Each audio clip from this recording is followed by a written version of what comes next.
Brightest blessings, this is Raven, and today we're going to have a look at some of the things that I've made recently and have a chat about different books of shadows.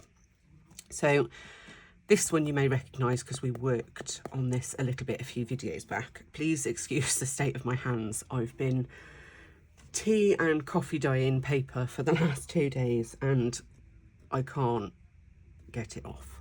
So yeah. Some of these are my own digitals, some of them are not. I will try and let you know which is which as we go through them. There are more to look at as well. None of these are for sale on the Etsy because I will be taking these to Pagan Camp to sell. But I thought I'd give you a quick look through, and if you happen to be going to the Wickedy Witch camp in August, you'll see these there. So let's have a quick look.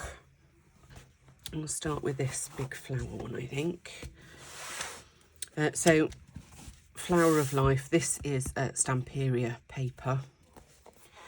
Nice big thick spine, and we've got a fair few signatures as well, so 5 signatures there, and then this on the back.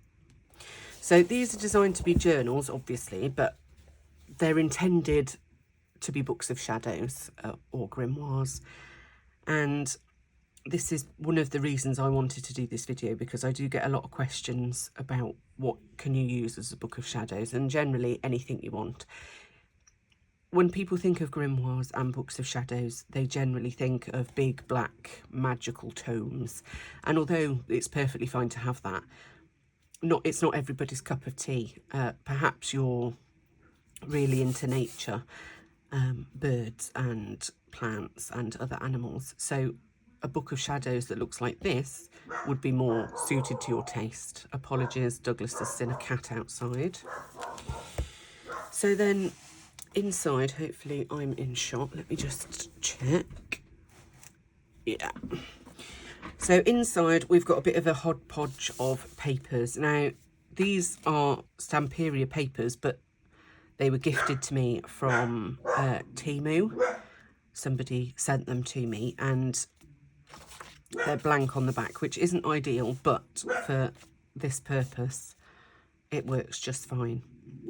I've used Tim Holtz on the inside, and it's just a variety of different digitals scattered throughout, as well as tea and coffee dyed papers, just so you've got a bit of a mix really. And I like to do this because it adds to the interest of your book. And some pages are a bit more magical, so this one I would say is a bit more of a magical page. I've included some book pages from, this book was about woodland birds. And these can be left as they are, or you can paste on top of them. It's all about adding just a little bit of interest, something different to your books. And I find that this helps give me a bit of inspiration if I'm trying to do a page in my book of shadows. I will quite often use book pages and things to give me some inspiration about what I want that page to be about. So I won't flick through the whole thing, but you can see a hodgepodge. And as I said, this is a nice chunky journal or book of shadows. So we've got that one, and this one you can see with my hand is a nice big chunky one. So that's that one. This is one of my newer ones. I finished this the other day. This is using my Poppy Witch digital, which is in the Etsy shop, and it's a combination of a sewn-in signatures and we've got elastic, so you can add your own to it as well. So inside is nice and plain, so you can add whatever you want, and then I've got a little notebook there that you can take out with some of my digital in. And then this Poppy Witch kit is very bright and vibrant, but I wanted to mute that a little bit so that you could still write around it or do what you wanted to do. So all of the poppies, as it were, they're muted a little bit. So although it's still nice to see all the images and the poppies, you can still write around them and do whatever it is that you want to do. This one is purely coffee dyed paper and the digitals. I haven't used every page either from the digital. I've got enough left to do another one, so I may well do another one. So there's one of my images.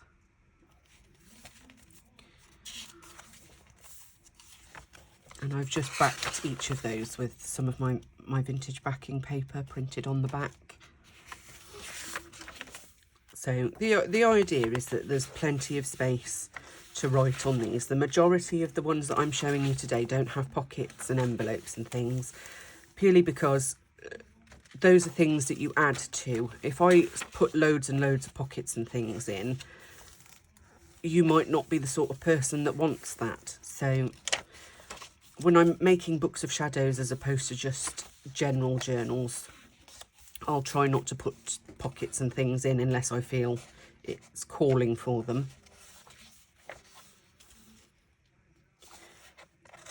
But when I go over to camp, there will be some of my pockets and ephemera and things in packs so that people can buy them if they want to and then just add them.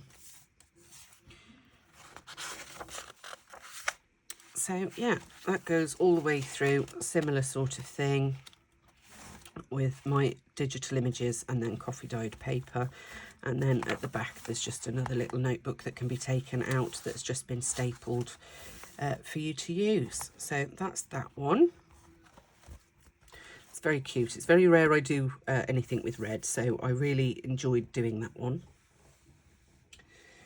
Let's have a look at the mushroom one, because I know a lot of people liked this one. So this originally was going to go on the Etsy, and if it doesn't sell at camp, obviously it will go on to the Etsy. I do already have somebody interested in it if it doesn't sell at camp. So we made some of this together. So it's been lined with Tim Holtz paper inside, and I've made this so that it's what's the word? Removable. So all of these signatures can be removed. So we made this collage envelope, and I've just added lots of ephemera and things into the pockets.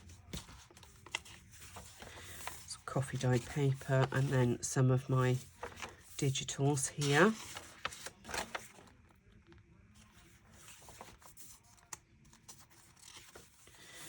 We did some of the stamped mushrooms as well, so that's in here.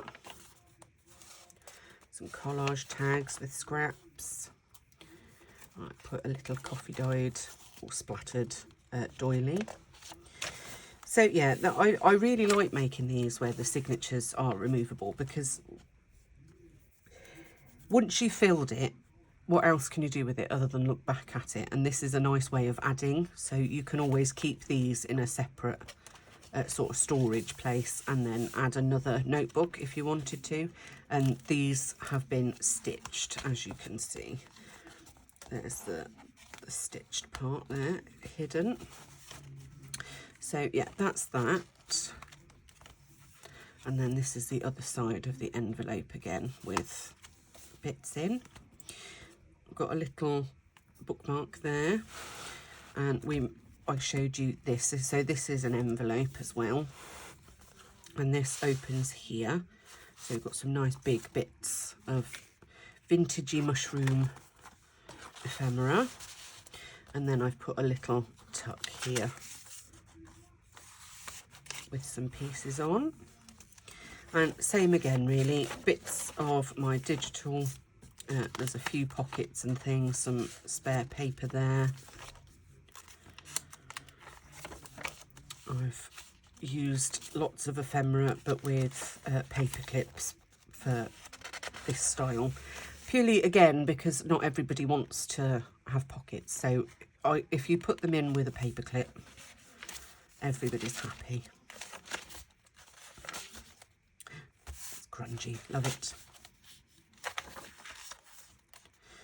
So yeah, that's all sort of the same. I'll show you the back of this envelope. So the back of this envelope opens, and we've got some large bits in there again. And I left this bit plain so that you could write on it. And then this back bit is plain, so you can do whatever you like on there. So that's that one. What's next? Show a big one. So this is my Raven Book of Shadows that I've made, again with 5 signatures, nice and chunky, as you can see. You're going to hear Douglas rustling about now. Doug, no thank you. And we've got ravens on the back, and inside we've got some darker sort of pages, but not completely dark, and lots of raven images. Douglas, no thank you. I've put a mixture of sizes. 2 seconds, guys, talk amongst yourselves. No thank you. Come away from my bag. Thank you. Sorry, guys. Every time I go to film, he decides he needs attention or needs to get involved and do things. He's a pain in the bum. So yeah, this is a combination of sizes, but it's mainly tea-dyed papers, digitals. Some are mine, some are not. So again, more ravens.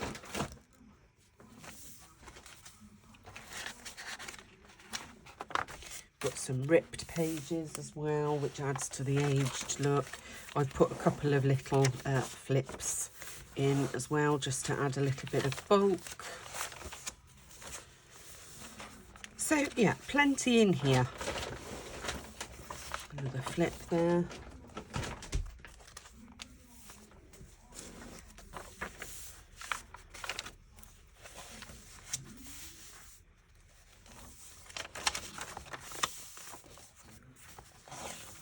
And just plain on the back, no pockets or anything.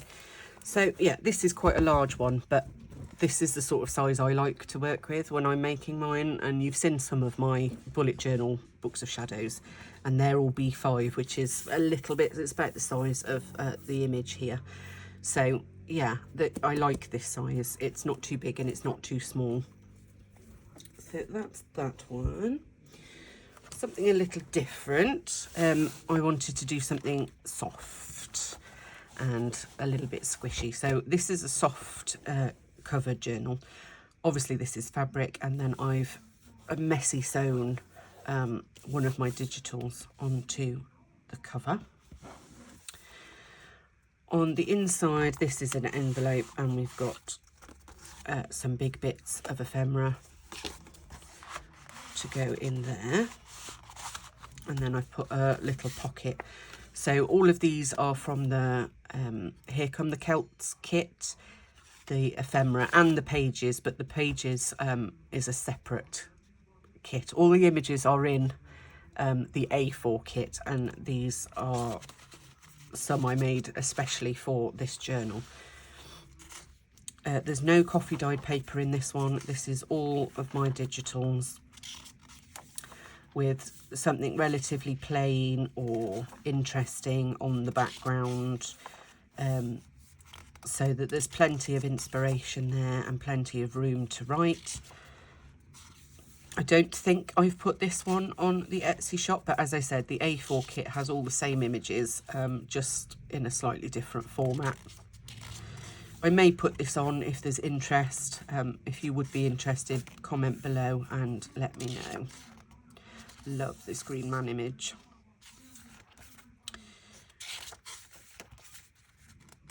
So yeah, plenty of space to write, and this one is sewn in.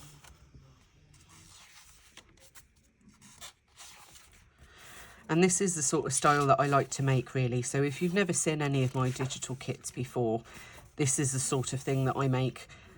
I like them to be relatively plain, enough for you to be able to add your own ephemera or pockets or tags or, you know, what have you, but also enough room to write and enough artistic license to give you some inspiration. So, you know, I mean, these pages are both relatively plain, but they're pretty as they are. So that's sort of the way I look at it.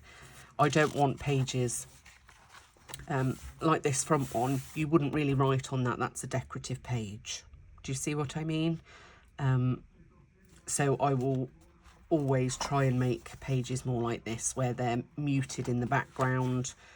Like this one is a good example. The image itself is actually as colourful and bright as this one, but if I put that in the centre of a page, you wouldn't be able to write on it. So I try and do a nice mix by fading a lot of the images into the background, so that you've got, there's another one, that one's slightly faded into the background but not as much.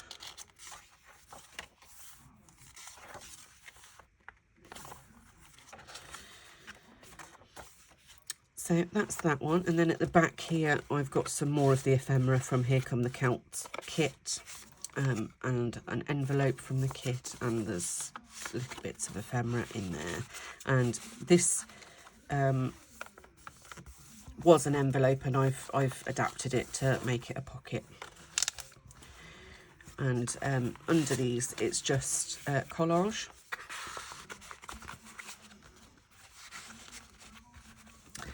And the back is plain. So yeah, a bit raggle-taggle, but I love it all the same. And as I said, soft and squishy, and although technically this would be classed as a notebook style, there's no reason why you couldn't make this your Celtic Book of Shadows. You've seen before that I tend to split my books of shadows up into topics, and this is a good way of doing it, is to find a journal or a notebook that has a specific look to it, and that's then your Book of Shadows. So that's that one. And then we've got this one. Now, the backing paper is from Victoria Designs, I believe, on Etsy, but the witch word and the witch are from my digitals. Inside, a lot of these pages are from Victoria Designs as well, and this one is more of a gardeny, outdoorsy Book of Shadows, for those that are really into gardening, you know, growing your own herbs and all that sort of thing. And again, there is ephemera in here, but it's just paper clipped in. So there's lots of coffee dyed paper and greens in here, and quite a few of these images where it's just simple gardening things.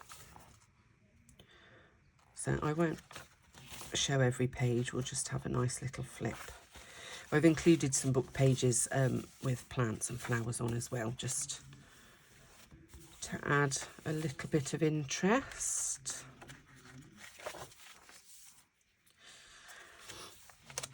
And when I'm making books of shadows for other people, I'll always try and include things that you don't see very often. So this is just, I'll take that off. This is just a file folder that I've put some of my digital papers on that you could use, you could make into a notebook quite easily, just staple or sew some pages in. But I thought that would be quite nice to just add in there as well. And if you've never worked with digital kits before from Etsy, it's really easy. All you need to do is purchase them on the shop, and then you will be sent the download. You go to purchases and it'll show up there. You download all of the images, and then you can print them out as many times as you like. I do this a lot for my own books of shadows, not just my artwork, but obviously other people's artwork as well. And I mean, it's a wonderful way of adding interest to your books of shadows, but it also helps artists like myself to continue making what we want to make, and give something to the community, as it were. That's that one. And then just take the binding off this, otherwise we'll be here all day. 2 seconds. There we go. This one is just a folder, and I've used some Stamperia paper and some purple velvet, and I do this quite a lot as well. I like using folders for books of shadows because then you can move or remove things and add things. I mean, isn't that just stunning? Enchanted Forest, I believe this is called, from Stamperia. And then all I've added into here is digital pages, coffee dyed pages, splatter pages, watercoloured pages. This is some of the Tim Holtz Distress mica sprays on some music paper.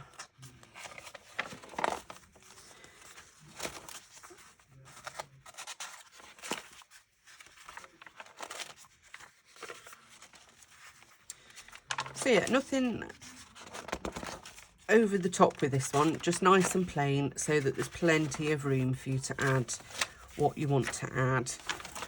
And I like having a variety of coloured papers as well in my books, because I find that helps me learn the information a little bit easier. So as and where I can, I will add coloured papers. Obviously some books it just wouldn't suit,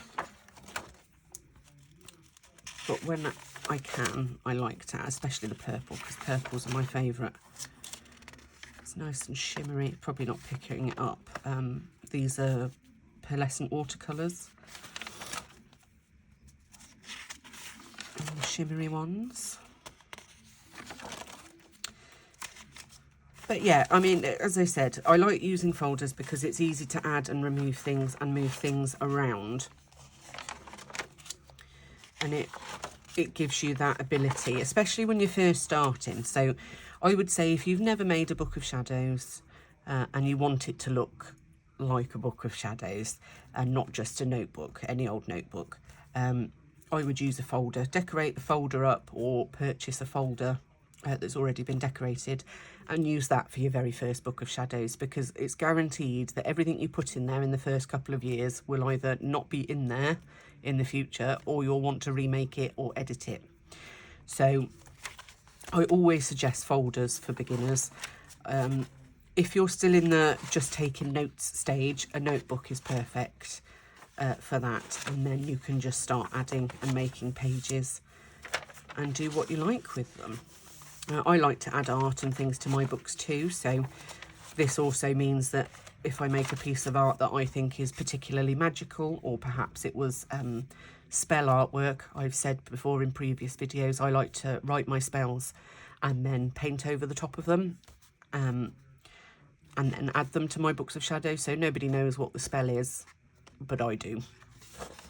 It's a good way of keeping things secret too. So yeah, that's that one, and that's the back page there.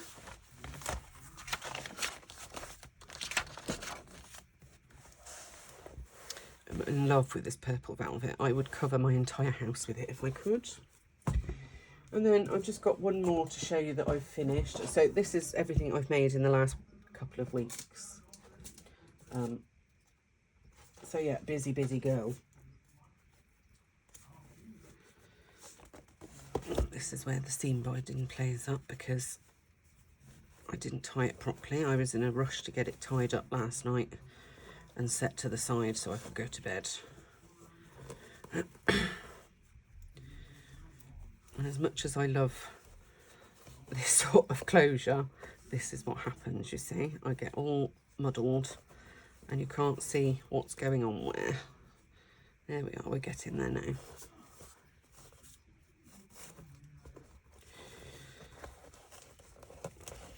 There we go. So this is one of my digitals, and the folder itself, this is another folder, is using tracing paper and tissue paper and kitchen towel.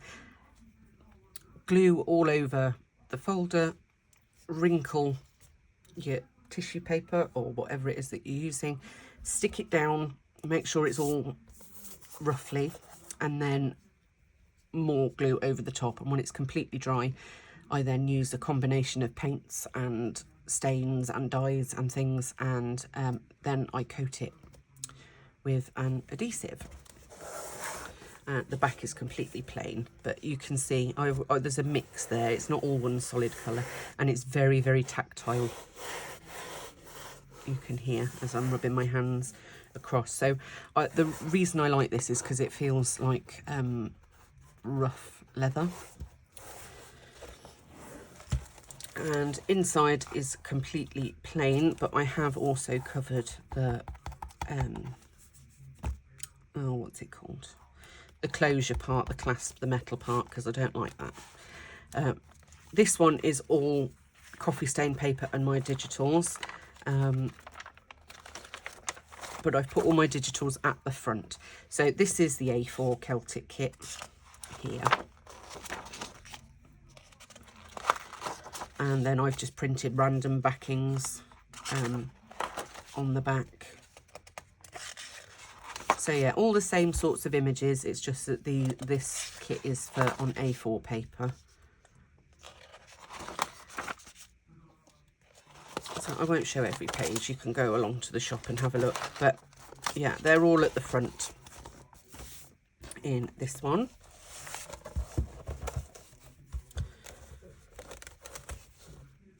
I'm not going to do the whole thing up, otherwise we'll be here all day.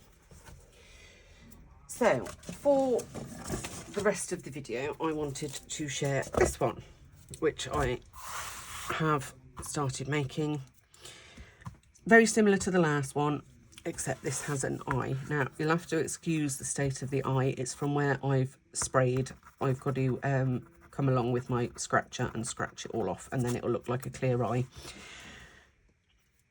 Done in exactly the same way, covered with tissue paper, quite a few layers this one, because I wanted this to look like skin, like the Hocus Pocus Book of Shadows, you're thinking? Yes, exactly like that. And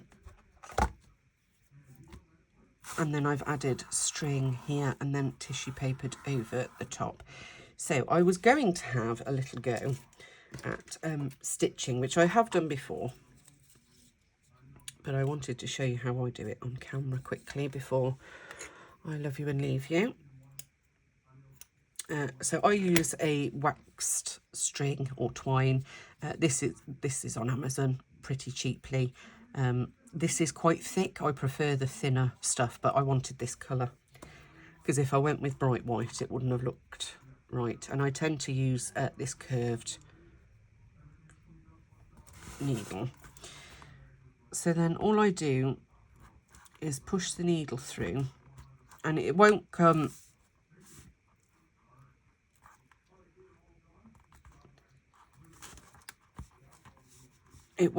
through perfectly to begin with, and we're going to pull it right to the end to about there for now. And all I want to do is cross these over. Sorry if my head gets in shot. Now what you'll find is that it'll want to go under the tissue over here, so this is another reason why I like to use the curved needle, because I can manipulate where it's going. And you don't need to worry about lifting it because I'll be going back over it.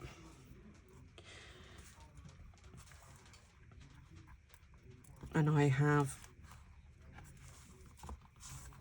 the idea of it being very higgledy-piggledy, so I don't want it to be perfect crosses.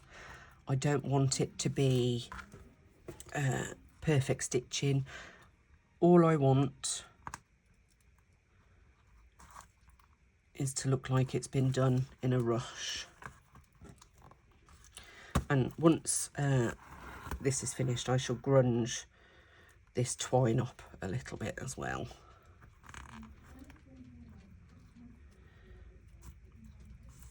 And some parts I'm only going to go through one side of the string, other parts I'm going to go through both, and I will do this all the way down this one and then do across here. Now there's big gaps here for a reason. I wanted it to look like it was slightly open.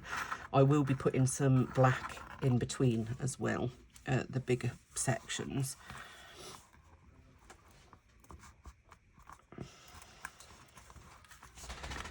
So yeah, this is a little bit fiddly, guys, and I'm not gonna sit here for an hour showing you me doing this because I don't do time lapse.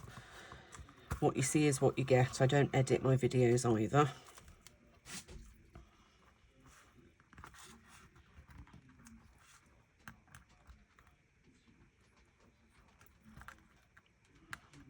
And sometimes it takes a little bit of manoeuvring to get through.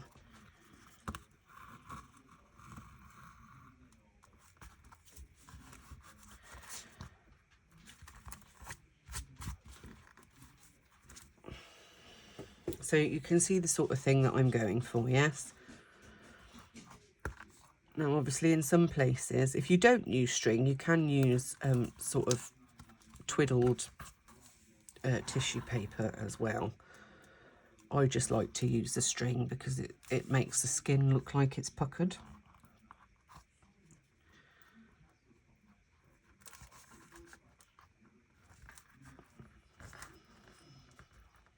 Go on, through you go. There we go.